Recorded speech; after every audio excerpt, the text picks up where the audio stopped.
Hello friends, this is Kartar Singh here and I welcome all of you on प्रयास edu hub. दोस्तों, आज वाली class में हम एक ऐसा पेपर करेंगे जिसमें पूरा एक साथ आपके जितने भी टॉपिक्स हैं उन सबको एक साथ क्वेश्चंस हमने बनाए हैं। ये 70 क्वेश्चन बिल्कुल आपके जैसे पेपर में जिस तरह से क्वेश्चंस बनते हैं उस तरह से कोशिश की गई है। तो इसमें जो पहला है ये अनसीन पोइट्री पैसेज का क्वेश्चन है, जिसमें पोएम्स आती हैं और उनके ऊपर आपको उनको अप्रिशिएट करना है कि इसमें कौन से फिगर ऑफ स्पीच है, क्या राइम स्कीम है, क्या सेंट्रल आइडिया है, उनके ऊपर क्वेश्चंस होंगे। तो एक पोएम है जो एक नेचर पोएम दिखाई दे रही है, अगर आप पढ़ी होगी तो। अलोंग द शोर, शोर होता है समुद्र का जो किनारा होता है, समुद्र के किनारे के पास में द वेव्स मर्मर लो, वहाँ पे जो लहरें आती हैं वो वहाँ पर आते तेज तेज गति से आते हैं, लेकिन वहाँ तक आते आते उनकी आवाज़ धीरे हो जाती है। मरमर यानी धीरे धीरे बुदबुदाना, इसमें ओनोमोटोपिया भी है।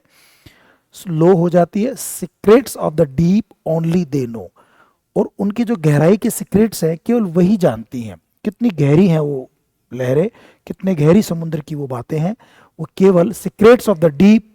इन डीप लहरों के भी कुछ सीक्रेट्स होते हैं, जैसे इंसानों के सीक्रेट्स होते हैं वैसे इन डीप वेव्स के भी सीक्रेट्स होते हैं। तो कहीं ना कहीं इसमें देखो हमें पर्सोनिफिकेशन नजर आ रहा है। अगर आपने क्वेश्चन किए हो तो secrets of the deep only they know, केवल वही लहरें ही जानती हैं, ये दे वेव्स के लिए आया है। शी गर्ल्स व्हील अबव, और ऊपर इनके शी गर्ल्स उड़ती रहती है, समुद्री पक्षी उड़ते रहते हैं लहरों के ऊपर। Their cries sharp and clear, उनकी बहुत तीखी और साफ आवाज होती है, किनकी? सी गर्ल्स की। देखो आप कहीं ना कहीं इमेज बन रही है, तो विजुअल इमेजरी है और उनको आप सुनते हैं, आवाज को सुन रहे हैं, तो इसमें इमेजरी है, ऑडियो और visual, audio and visual imagery है। जहां आप सुन सकते हैं और देखने वाली इमेज बना सकते हैं दिमाग के अंदर, तो वहां विजुअल और ऑडियो इमेजरी होती है।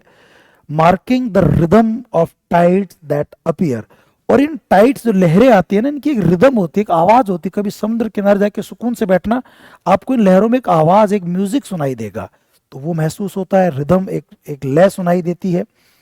इन द, ये देखो ये फिर एक सुनाई देती है ना रिदम, आवाज, तो ये भी एक कहीं ना कहीं ऑडियो इमेजरी हो गई। In the wind and spray life feels alive, ये जो हवाएं चलती हैं, जो स्प्रे, जो वहाँ बूंदे होती हैं लहरों की, उनमें एक अलग ही जिंदगी दिखाई देती है। लाइफ फील्स अलाइव, ऐसा लगता है कि सब कुछ बढ़िया है, अच्छा है, ऐसे जीवंत चीजें दिखाई देती हैं, है ना, एक लाइफ नजर आती है उनके अंदर, जिंदगी नजर आती है। Moments of clarity where spirits thrive, ये ऐसी जगह है जहाँ आत्मा फलती फूलती है, थ्राइव होती है, पनपती है। इस तरह की एक बहुत अच्छी नेचर पर बेस्ड पोएम है, और जहाँ पोएट जो है वो एक चिंतन कर रहा है, रिफ्लेक्शन कर रहा है, थॉटफुल है, सोच रहा है, समुद्र की लहरों को देख करके चित्र बना रहा है दिमाग में, खुश हो रहा है। तो किस तरह की पोएम है, इसका सेंट्रल थीम क्या है? नेचर की बात हो रही है, बिल्कुल लाइफ की बात भी हो रही है। देखो लाइफ रहा, नेचर तो है ही पूरी। एंड रिदम ऑफ द सी, और समुद्र की लहरों की रिदम की बात हो रही है। तो यस, आंसर ये हो जाएगा अर्बन डेवलपमेंट, पॉलिटिकल वॉर नहीं, ये आंसर होगा। The line secrets of the deep, इन गहरी लहरों के भी सीक्रेट्स, रहस्य होते हैं, जैसे इंसानों के रहस्य होते हैं। इसमें कौन सा लिटरेरी डिवाइस है? इसमें पर्सोनिफिकेशन है, तो आंसर आप बी कर देंगे। इस पोएम का टोन कैसा है भाई? रिफ्लेक्टिव, चिंतन है, और अप्रिशिएट कर रहा है नेचर को, नेचर की उन लहरों को, पक्षियों की आवाज को, और लाइफ को एंजॉय कर रहा है ना, तो उनकी प्रशंसा कर रहा है। तो इसमें reflective and appreciative of nature हो जाएगा, तो आंसर आप ए कर देंगे। इमेजरी इन सीगल्स व्हील अबव, सीगल्स ऊपर उड़ रही हैं, तो एक विजुअल इमेजरी बन रही है। देखो आप इमेजरी, ये विजुअल बन गई, आप एक चित्र बना सकते हैं दिमाग के अंदर, इमेज बना सकते हैं। क्राइज शार्प एंड क्लियर, चिल्ला रही हैं। तो जब आप ऐसे सुनोगे ना, तो ऐसे जब कभी आप समुद्र में कभी यात्राएं की हो आपने, तो सीगल की आवाज आपको सुनाई देंगी। तो ऑडियो इमेजरी बनती है, विजुअल इमेजरी भी बनती है, तो दोनों इमेजरी बनती है, ऑडिटरी एंड विजुअल सेंसेस। फिर देखिए आप, पोएट एम्फसाइजेस, इस कविता में पोएट किस पे जोर दे रहा है? अर्बन लाइफ की हार्नेस के ऊपर नहीं, harmony and vitality of nature, nature की बात कर रहा है कि नेचर में किस तरह, देखो सब पक्षी, लहरें, सब आपस में कैसे उनमें एक कोऑर्डिनेशन है, हार्मनी है। Yes, vitality of human endeavours, industrial progress नहीं, नेचर की बात कर रहा है, तो आंसर बी होगा। ये 5 क्वेश्चन हमने पढ़े पोइट्री एप्रिसिएशन के। अब एक पैसेज है इस पैसेज में आपने देखा होगा कि शहर किस तरह से धीरे धीरे बढ़ रहे हैं, अर्बन जो या सिटी जो है वो कैसे कैसे धीरे धीरे उनमें जनसंख्या पहुंच रही है और बड़े बड़े मकान घर बन रहे हैं, लेकिन उसके साथ में समस्याएं भी पैदा हो रही हैं। कैसे उन लोगों को मैनेज किया जाए, कैसे रोड अच्छे रखे जाए, कैसे मार्केट डेवलप किए जाए, कैसे उन लोगों की ज़िंदगी को अच्छा रखा जाए शहर के अंदर, वो अर्बन एक मैनेजमेंट भी होना चाहिए। उसके ऊपर ये पूरा पैसेज है, आपने पढ़ के देखा होगा। अब देखो, according to the passage urbanization has primarily, शहरीकरण प्राइमरली क्या चीज है? Only improve rural areas, rural area को इम्प्रूव करने के लिए नहीं, transform the physical social and cultural aspect of cities. Urbanization का मतलब केवल शहर बढ़ना नहीं है, इसका मतलब फिजिकली रूप से भी बढ़ता है, वो फैलता है, सोशली भी चेंज होता है। जब अलग अलग धर्म के, जाति के, एरिया के लोग आते हैं तो सोशल डेवलपमेंट भी होता है, सोशल चेंज भी आते हैं, और कल्चरल एस्पेक्ट भी प्रभाव होता है। सब, क्योंकि गांव में तो सब एक कल्चर के लोग हैं तो एक जैसी कल्चर रहती है, लेकिन शहरों में अलग अलग कल्चर के लोग हैं तो वहाँ कल्चरल एस्पेक्ट भी देखने को मिलता है डिफरेंट, आपको फिजिकल भी देखने को मिलता है, सोशल भी देखने को मिलता है। तो आंसर इसका बी कर देंगे दोस्तों। One of the challenges of rapid urbanization mentioned in the passage, rapid urbanization क्या चीज है? जो शहरीकरण जल्दी से बढ़ता है वो क्या बात है? डिक्रीज डाइवर्सिटी, कि इसमें डाइवर्सिटी कम होती है, नहीं बढ़ती है। Over crowding and environmental degradation, बहुत भीड़ बढ़ती है और साथ साथ में एनवायरमेंट का डिग्रेडेशन होता है, पानी, सड़क, पोल्यूशन, एयर, सब तरह के डिग्रेडेशन होते हैं, बिल्कुल होते हैं, एनवायरमेंट खराब होता है और खूब भीड़ बढ़ जाती है। अगर जल्दी जल्दी अर्बनाइजेशन होगा तो ये काम तो होगा। इनोवेशन की कमी होती है, रिड्यूस होता है इकोनॉमिक अपॉर्चुनिटी, तो बढ़ती है, इकोनॉमिक तो बढ़ती है, बट ओवर क्राउडिंग, खूब लोग आ जाते हैं और एनवायरमेंट खराब होता है, शहरों का, गाँव का एनवायरमेंट सही रहता है। तो बी आंसर करेंगे। The passage suggest that urban planning is important, अब चूंकि ओवर क्राउडिंग होती है और इस तरह से एनवायरमेंट को नुकसान पहुंचता है तो एक अर्बन प्लानिंग होनी चाहिए। अर्बन प्लानिंग इंपॉर्टेंट होती है क्योंकि it prevents rural to urban migration, इससे गांव के लोग शहरों की तरफ माइग्रेट होना बंद हो जाएंगे? नहीं, वो तो जाते रहेंगे, उससे कोई फर्क नहीं पड़ेगा। It can help address urban challenges and promote sustainability, yes, इससे जो अर्बन चैलेंज है ना, अगर आप अर्बन प्लानिंग करोगे तो जो अर्बन शहरों में जो समस्याएं आ रही हैं, जो दिक्कतें, चैलेंज आ रहे हैं, उनको आप मैनेज कर सकते हो और प्रमोट सस्टेनेबिलिटी और स्थिरता को अच्छा से प्रमोट कर सकते हो। Ensure all cities are identical, eliminates cultural habits, नहीं, इसका आंसर यही होगा, बी करेंगे आप। The central idea of the passage, ये जो अर्बनाइजेशन वाला जो पैसेज है इसका सेंट्रल आइडिया क्या है? अर्बनाइजेशन इज प्योरली बेनिफिशियल, ये बहुत बेनिफिशियल होता है। Urban growth requires careful management, urban growth होनी चाहिए बट उसके लिए केयरफुल एक मैनेजमेंट होना चाहिए to balance development and well being, ताकि लोगों का भला भी हो और डेवलपमेंट भी अच्छे से हो।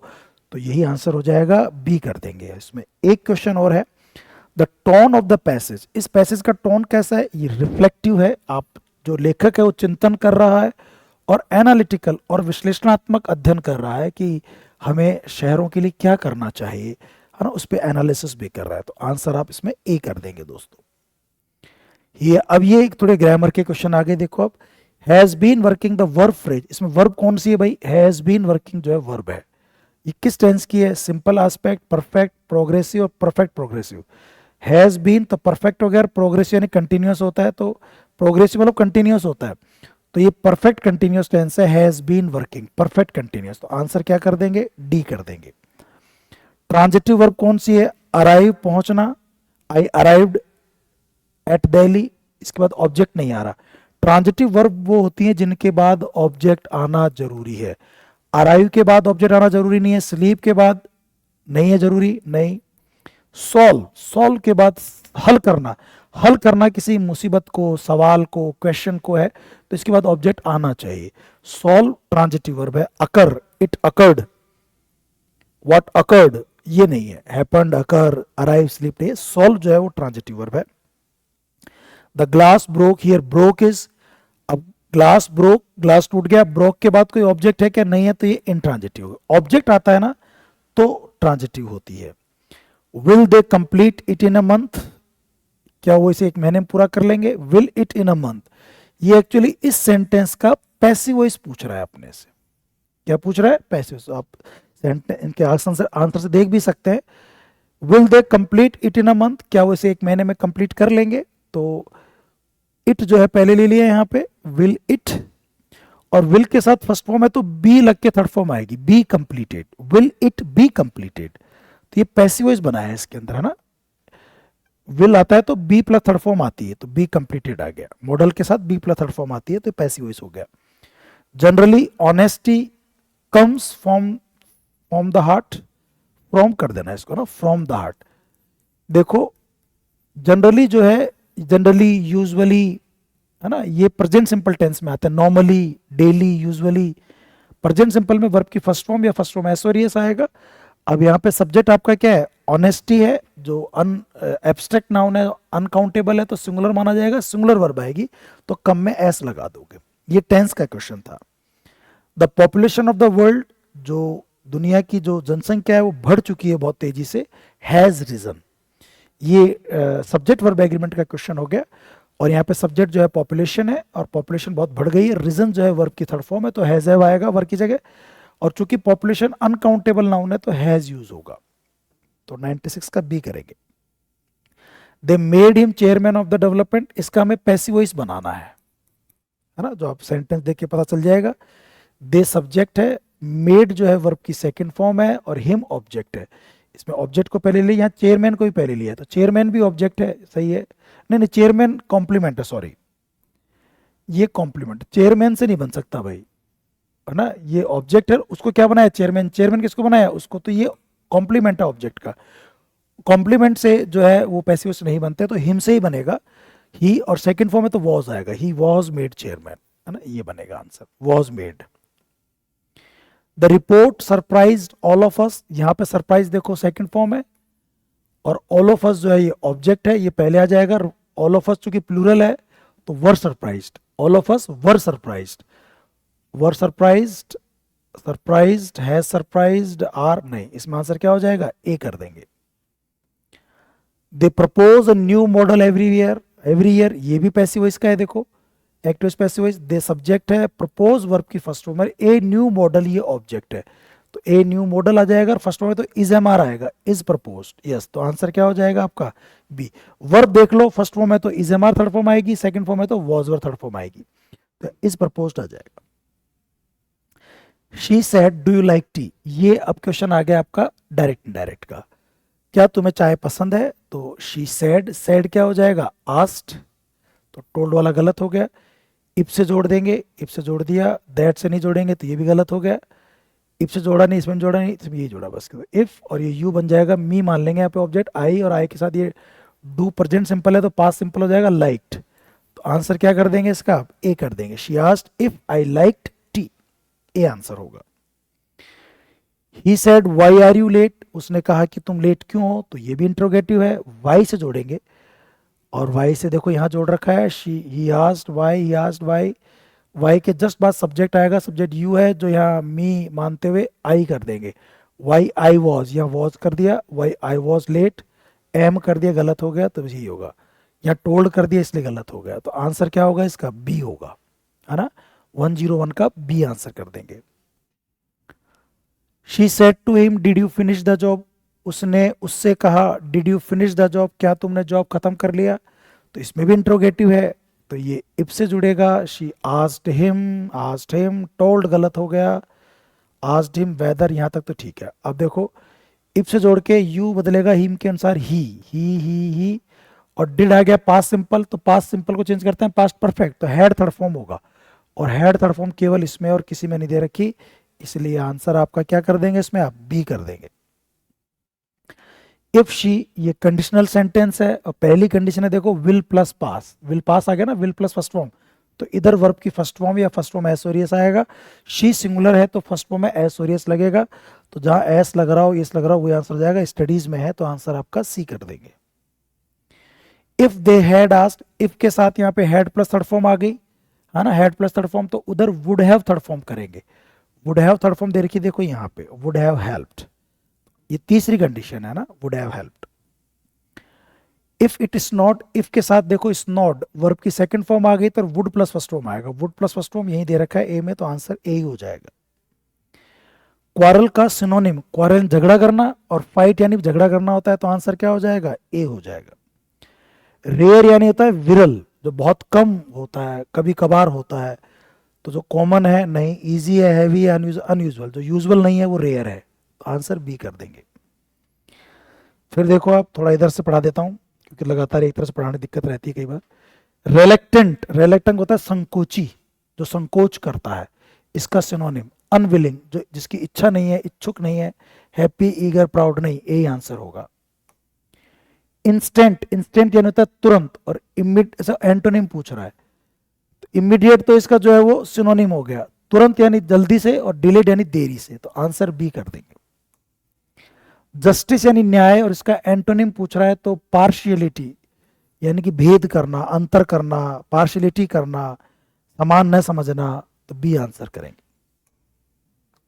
मेजर का एंटोनिम, मेजर यानी बड़ा, और माइनर यानी छोटा, तो माइनर हो जाएगा। One who loves money excessively, एक ऐसा व्यक्ति जो पैसे को बहुत प्यार करता है ना। माइजर कंजूस, फिलांथ्रोपिस्ट परोपकारी, जो पैसा बहुत खर्च करता है।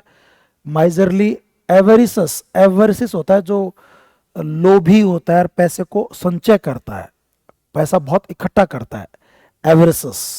डी आंसर करेंगे दोस्तों। A person who takes pleasure in the misfortune of others, एक ऐसा व्यक्ति जो दूसरों के मिसफॉर्चून में, दूसरों के दुर्भाग्य में खुशी ढूंढता है, दूसरों के दुर्भाग्य में। वो कौन होता है? सैडिस्ट, मैसोकिस्ट, ये होता है दोस्तों। स्कैडेन फ्रॉड, स्कैडेन फ्रॉड, स्कैडेन फ्रॉड क्या होता है? जो दूसरों की बर्बादी में जिसको मजा आता है, जिसको दूसरों के घर जला करके हाथ तपने में मजा आता है, जो दूसरों के नुकसान में जिसको आनंद आता है ना, स्कैडेन फ्रॉड। सी आंसर होगा। फियर ऑफ एनिमल, जानवरों का डर, जूफोबिया होता है। जू यानी जंग जानवर रहते हैं, जूफोबिया।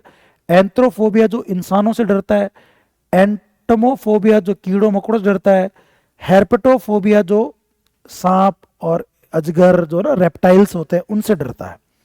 तो आंसर ए करेंगे दोस्तों इसका।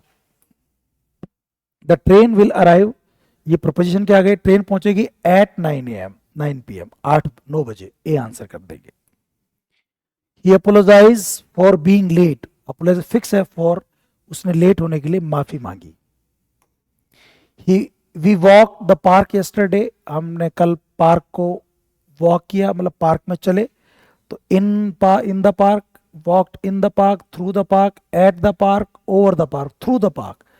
ये शायद चलते चलते है ना, ऐसे निकल गए आप, ऐसे through the, we walk through the park.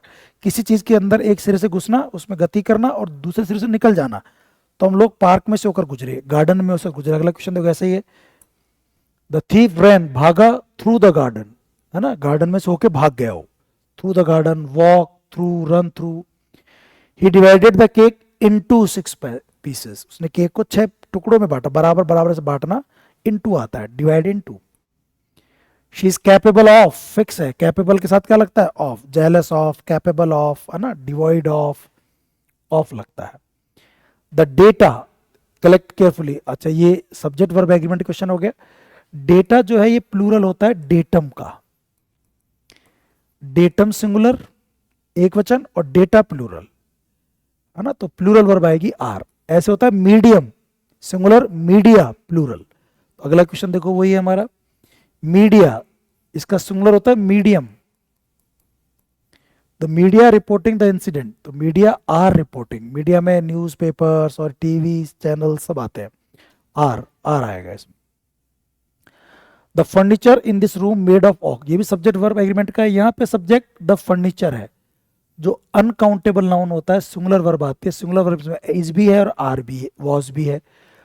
तो the furniture in this room made of ऑक, ये एक है ना प्रेजेंट सिंपल वाली बात है कि जो इस रूम का जो फर्नीचर है वो ऑक से बना हुआ है, दिख रहा है, सामने है। इज मेड ऑफ ऑक। वैसे होता है इस पे एक रिट भी लग जाए आप लोगों को, थोड़ा क्वेश्चन लगा सकते हैं। सब वॉच कर दिया तो वॉच भी हो सकता है ना, कि सब बना हुआ था। लेकिन दोनों में सब एक चूज करना पड़े तो आप किसी सामने बता रहे हैं कि ये घर का जो फर्नीचर है वो लकड़ी से बना हुआ है। इज मेड ऑफ, है ना, is made of. The pull someone's leg means, ये ईडियम आ गया, किसी की टांग खींचना यानी किसी की मजाक करना। टू जॉक और टीज, चिढ़ाना, मजाक करना, टांग खिंचाई। The early bird catches the worm, ये एक प्रोवर्ब है। Early bird catches the worm, यानी कि जो पहले आता है पहले पाता है, जो शुरुआत जल्दी करता है उसको अच्छा मिलता है। तो बर्ड्स ईट वॉर्म्स नहीं, अर्ली राइजर सक्सीडियस, जो जल्दी उठते हैं जल्दी शुरू करते हैं वो सफलता पाते हैं। और इनमें से यही सही होगा आंसर। तो to call it a day, to call it a day मतलब आप जब कोई मीटिंग खत्म होती है, आपका आज का काम खत्म होता है, तो आप कहते हैं call it a day, let's call it a day, मतलब आज के दिन को ये खत्म करते हैं, लेकिन अभी पूरा नहीं हुआ, कल फिर मिलेंगे और इस काम को फिर आगे बढ़ाएंगे, तो वो होता है। बट एक बार आज के लिए काम खत्म हो गया, टू एंड वर्क, आज के लिए तो खत्म कर गया लेकिन अब आगे फिर वापस शुरू करेंगे, ऐसा कुछ अर्थ होता है इसका। Identify the sentence unless you Hari you will miss the train, किस तरह का सेंटेंस है? देखो अनलेस, अनलेस आ गया ना तो एक सबऑर्डिनेटिंग कंजक्शन है, कंडीशनल सेंटेंस, कंडीशन का, है ना, एडवर्ब ऑफ कंडीशन अनलेस। और अनलेस, इफ से, व्हेन से, वेदर से जो वाक्य बनते हैं वो कॉम्प्लेक्स सेंटेंस होते हैं। कॉम्प्लेक्स है, कंपाउंड जो बनते हैं वो बनते हैं एंड से, और, नोर, सो, बट, यट, स्टिल, इनसे बनते हैं। आइदर और, neither nor, not only but also. और सिंपल में क्या होता है, एक ही वर्ब होती है, यहाँ दो वर्ब हो गई, तो हरी हो गई और एक विल मिस हो गई, दो फाइनाइट वर्ब हो गई। जबकि सिंपल में एक ही फाइनाइट वर्ब होती है, तो तीनों बातें हो गई, तो ये कॉम्प्लेक्स सेंटेंस है। कंपाउंड सेंटेंस, तो देखो इसमें इफ आ गया तो ये कॉम्प्लेक्स है, ओबे और यू विल बी पनिश्ड, तो यस ये कंपाउंड हो गया। Being disobedient you will be punished, इसमें एक ही वर्ब है, फाइनाइट विल, ये सिंपल है, ये सिंपल, ये वाला कॉम्प्लेक्स। और चूंकि इसमें और आ गया तो और, and, nor, but, yet, still, ये कंपाउंड सेंटेंस होते हैं। In case of disobedience you will be punished, ये भी सिंपल ही है, ये भी सिंपल है, तो आंसर इसका बी करेंगे दोस्तों। Change into a complex sentence, complex बनाना है, टू टू दिया हुआ है तो टू टू को कॉम्प्लेक्स बनाना तो सो दैट से बना दो।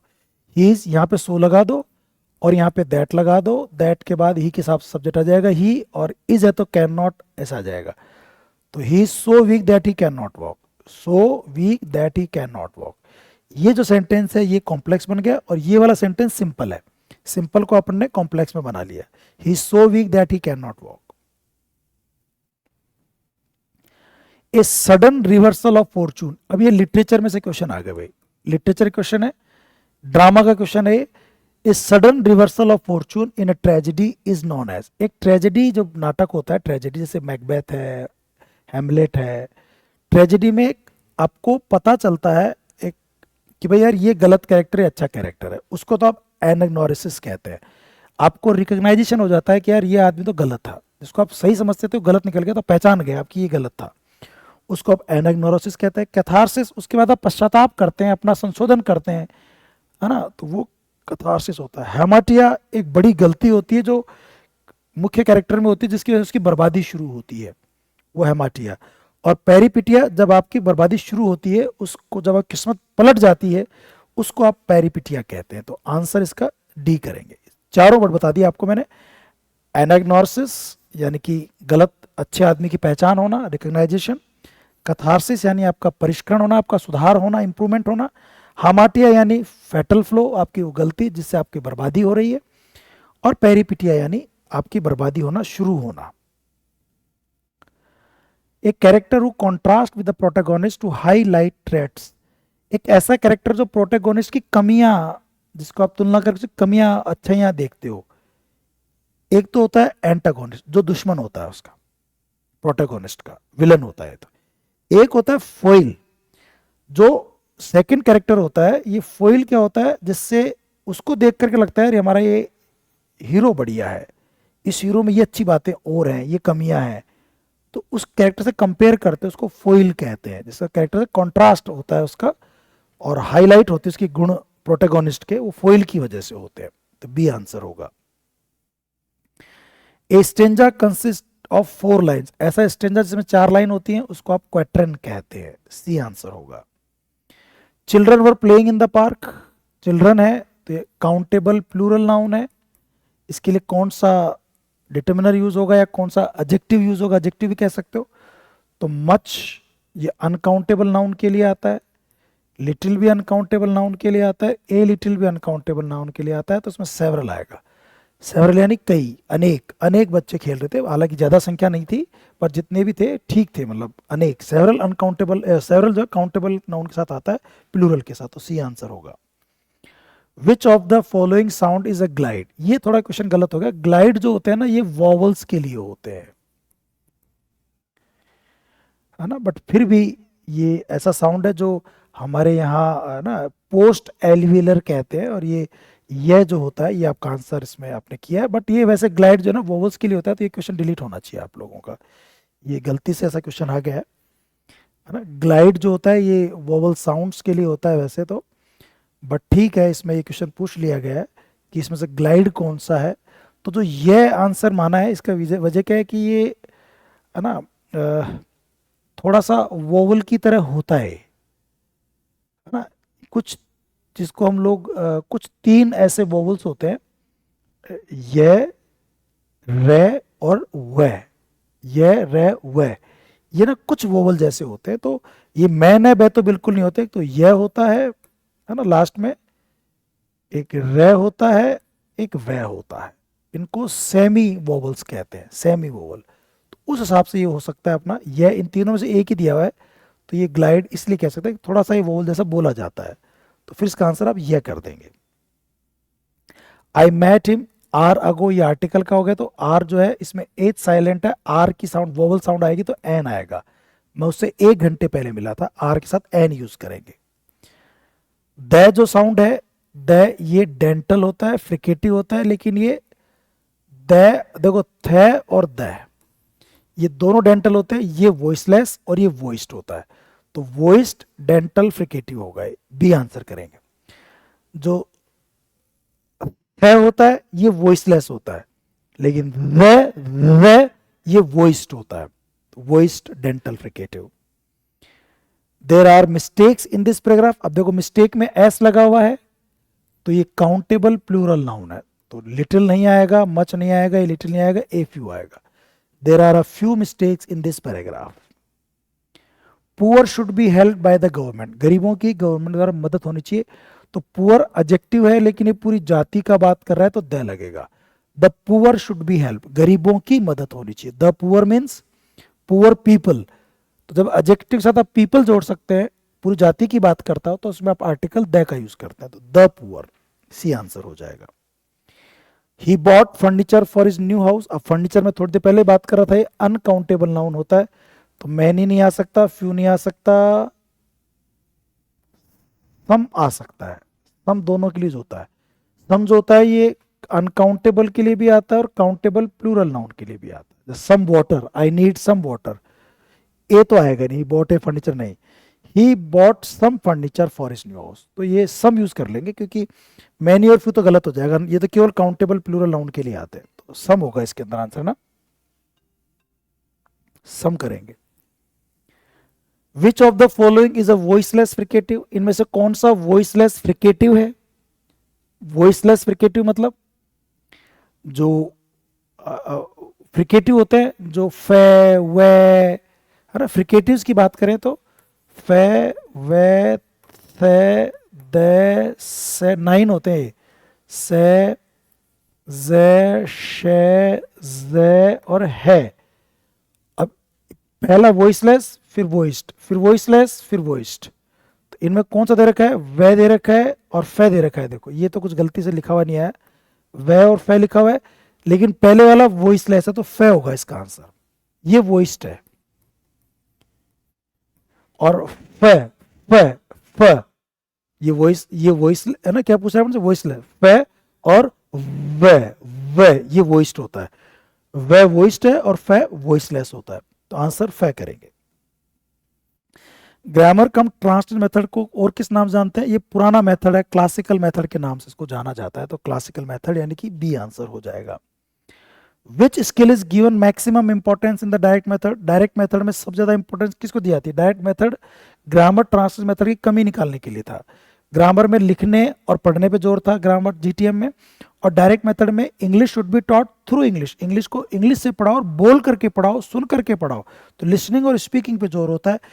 रीडिंग और राइटिंग तो नहीं, स्पीकिंग दे रखा है, वो हो जाएगा। ये रीडिंग राइटिंग और ग्रामर ये जीटीएम में होता है, ग्रामर ट्रांसलेशन मेथड में, डायरेक्ट मेथड में स्पीकिंग होगा। The use of mother tongue in the audiolingual method, audiolingual method में जो मदर टंग का हम यूज करते हैं, मदर टंग भाषा का, वो एनकरेज किया जाता है? नहीं। ऑडियोलिंगुअल मेथड में कहता है कि बच्चों की मदर टंग यूज होनी ही नहीं चाहिए क्लास में। एनकरेज करता है, फ्री अलाउ करता है? नहीं। एक्सप्लेनेशन यूज करता है? नहीं। डिस्करेज करता है, बल्कि मना करता है, डिस्करेज होगा, डी आंसर करेंगे। ग्रेडेशन क्या होता है? ग्रेडेशन होता है आप चीजों को पहले क्या पढ़ाओगे और बाद में क्या पढ़ाओगे, उसको आप ना सिलेक्शन के बाद ग्रेडेशन आता है। तो आप पढ़ाते समय क्रम क्या रखोगे? तो क्रम होना चाहिए आपका भाई, जैसे नॉन टू अननोन होना चाहिए, सिंपल टू कॉम्प्लेक्स होना चाहिए, है ना, इजी टू डिफिकल्ट होना चाहिए, वो चीज़ है। तो इसमें नॉन टू अननोन हो जाए, ज्ञात से अज्ञात की ओर, है ना। डिफिकल्ट टू इजी नहीं, इजी टू डिफिकल्ट हो सकता है। और एब्स्ट्रैक्ट टू नहीं, बल्कि कॉन्क्रीट टू एब्स्ट्रैक्ट होता है, तो ये भी गलत, तीनों गलत है। नॉन टू अननोन होगा। The role of the teacher, the role of the teacher in the communicative approach is that of, CLT में टीचर का रोल क्या होता है? कम्युनिकेटिव अप्रोच में फैसिलिटेटर का। किसका होता है भाई? Facilitator, facilitator. तो आंसर हो जाएगा इसके अंदर सी, फैसिलिटेटर, सी कर देंगे। जो बच्चों को एक रास्ता दिखाता है कि आपको किस कदम से आगे बढ़ना है, कैसे आगे बढ़ना है, फैसिलिटेटर, सी आंसर होगा। The learners role in the communicative approach, communicative approach में लर्नर का रोल क्या होता है? लर्नर जो होता है नेगोशिएटर होता है, वो सीखने की प्रक्रिया करता है, सारा काम लर्नर ही करता है। जो सीएलटी होती है, कम्युनिकेटिव लैंग्वेज टीचिंग अप्रोच, उसमें लर्नर सेंटर्ड होता है, सब कुछ लर्नर पे होता है, वो समझेगा, वही पढ़ेगा, वही काम करेगा, सारे काम। टेचर तो केवल फैसिलिटेटर होता है इसमें। तो बच्चा पैसिव लिसनर होता है? नहीं, एक्टिव पार्टिसिपेंट होता है। मेमोराइजर, मेमोराइजर होता है ऑडियोलिंगुअल मेथड में, नोट टेकर नहीं, एक्टिव पार्टिसिपेंट होता है। तो बी आंसर करेंगे। Remedial teaching is usually preceded by, remedial teaching से पहले क्या आता है? पहले आप पता करते हो कि रिमीडियल करें किसका, कौन है अंडर अचीवर, किसको सिखाने की जरूरत है, किसको दोबारा पढ़ाने की जरूरत है अच्छे से, नए तरीके से। तो उसके लिए पहले आप डायग्नोस करते हो, तो डायग्नोस्टिक टेस्ट होता है। बी आंसर करेंगे। Rating scales are use to measure, बच्चों की रेटिंग की जाती है ना, उनके ऊपर भाई 5 में से कितने दोगे अंक, बच्चों के साथ है ना, फॉर्मेटिव असेसमेंट में होता है रेटिंग स्केल्स। तो रेटिंग स्केल में बच्चों को देता है कि भाई किस तरह से, क्या वो ये काम करता है, क्या वो नमस्ते करता है, क्या वो झुकता है, बच्चों के साथ हेल्प करता है। तो उनके एटीट्यूड क्या है, उनके ट्रेट्स, गुण क्या है, उनके बारे में बात की जाती है। तो एटीट्यूड्स एंड ट्रेट्स, यानी कि सी आंसर करेंगे। Which evaluation provides feedback to improve teaching learning, कौन सा इवोल्यूशन जो है बच्चों की टीचिंग लर्निंग को इम्प्रूव करेगा, सुधार कर सकता है, उनको फीडबैक दे सकता है।